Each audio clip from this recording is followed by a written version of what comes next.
Thank you very much for that, Josh. And just a reminder, if you do have any questions, you can text them to the number on the screen or save them to ask them directly from the front here. I now have the privilege of inviting up former Liberal Senator Eric Abetz to the stage. Mr. Abetz served in the Senate from 1994 to 2022. He was the Minister for Employment and the Leader of the government in the Senate under the Abetz government.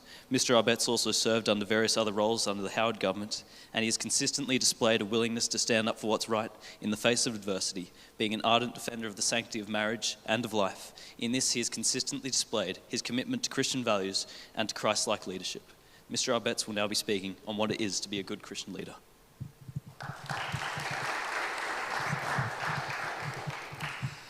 Thanks a lot, Jeremiah. Fellow young conservatives for Christ, some possibly a bit younger than others, but it is really good to be able to be here this evening and see the fruition of the wonderful work that Jeremiah has been engaged in, and to see this conference take place. So, Jeremiah, to you and to the YCFC, all the very best for the future, and may God bless your endeavours.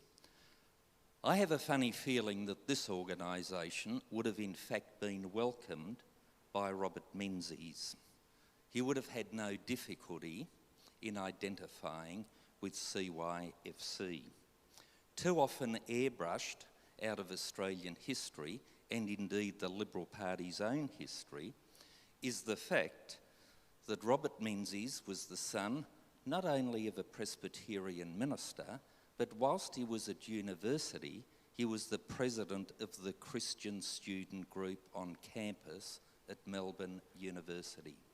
And that is why when you read his speeches as he was forming the Liberal Party, they are continually peppered with biblical analogies and biblical virtues.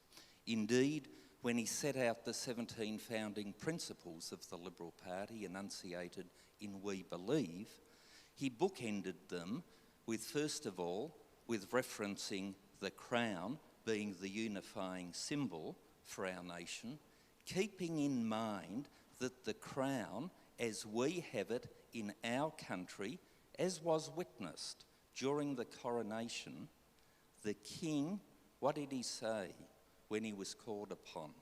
I am here to serve, not to be served. He is, and the English monarchy is the servant monarchy, the servant king. Oh, I wonder where we might have got that idea from. Of course, it's from the scriptures. And that is why I'm sure Robert Menzies saw the very real importance of the crown, the servant king, in as being the overarching of our political and democratic system. And he then finished off by referencing the very importance that without the blessing of divine providence, Australia could not achieve those things that she wished to achieve. That's why I feel so comfortable in signing up to the Liberal Party. It would be true to say some leaders have not followed through on those virtues and have used the party as a vehicle to fulfil personal vanity projects rather than to be truly committed to those precious values steeped in profound wisdom. Totally ill-informed notion that is doing the rounds these days is that there is no place for religion in public life. When confronted with that absurdity, and I was confronted with it on many occasions, far too many occasions, I would challenge the interlocutor with this. I would ask them, would you agree that as a legislator, I should be encouraging good behaviour and discouraging bad behaviour? Believe it or not, everybody agreed in the affirmative that I should be. Sure, there is some legislation which does not have a moral element to it, such as which side of the road do you drive on, but that's the only concession I ever make to the left.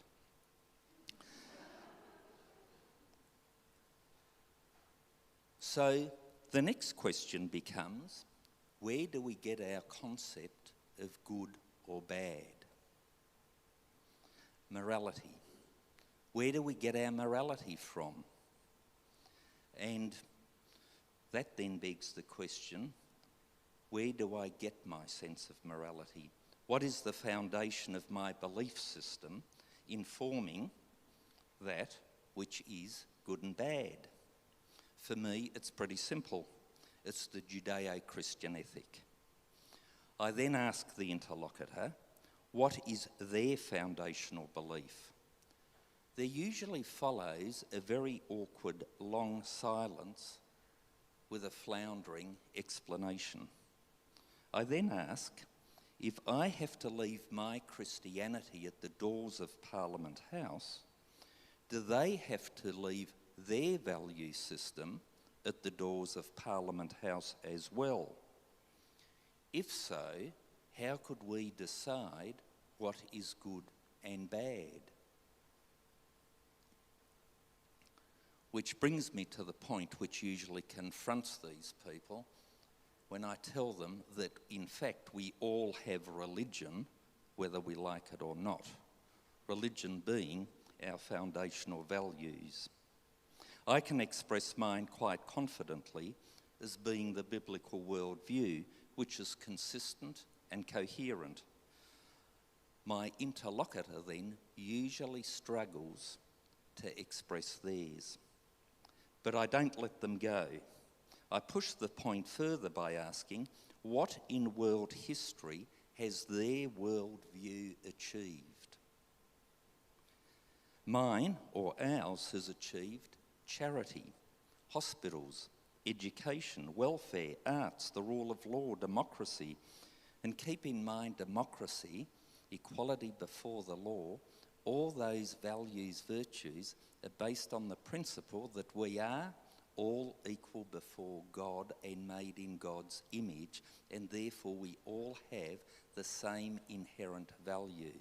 And that is why, the very first court case, and why aren't we taught this in our schools? The very first court case in Australia under the British system was a convict by the name of Cable suing a ship's captain, and he won.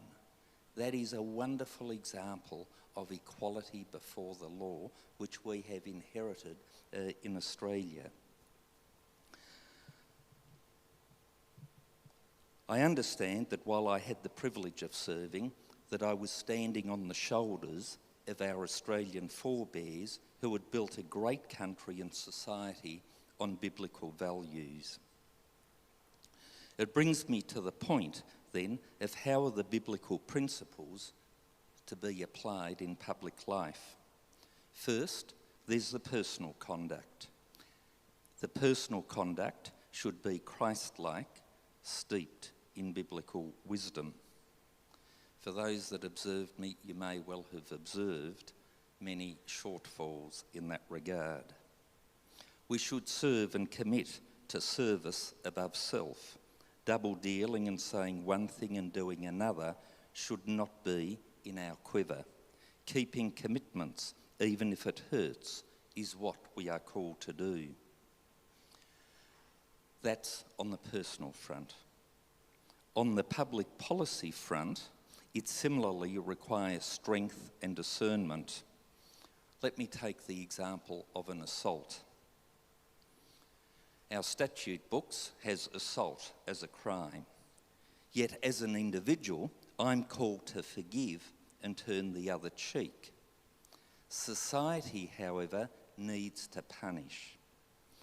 Wouldn't it be bizarre if, after tonight's event, one of us walking down the road got assaulted, we went to the police station, and the first question you were asked by the officer is, did you turn the other cheek? If not, why not?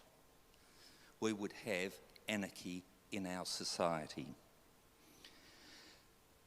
And it's same with the alleged vexed issue of people smuggling, of which I was reminded as I wrote a piece for a newspaper on the retirement of Australia's 30th Prime Minister last night, Scott Morrison. When you look at the issue of refugee intake, you've got to accept in practical terms that there has to be a limit. We cannot take literally the millions of refugees around the world. Therefore, you've got to accept a limit. We can argue what that limit ought to be or discuss that, but ultimately there needs to be a limit. Therefore, a sensible government needs to set criteria.